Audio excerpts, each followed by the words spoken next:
गोपिका महिला पथक मुंबई आणि रणझुंजार महिला पथक मुंबई या दोन पथकांची हजेरी आहे वसंतनाना रोंडे प्रतिष्ठानच्या या सोहळ्याच्या निमित्तानं। दोन्ही पथकाचं मनपूर्वक स्वागत श्री वसंतनाना रोंडे प्रतिष्ठानच्या वतीनं। व्हेरी गुड,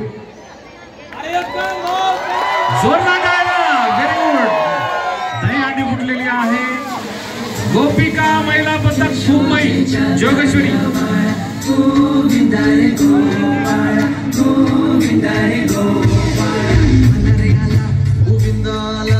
गवळ्याच्या बोरीनं जरा मटकी सांभाळा, आला रे आला गोविंदा आला, गवळ्याच्या बोरीनं जरा गोपिका महिला पथक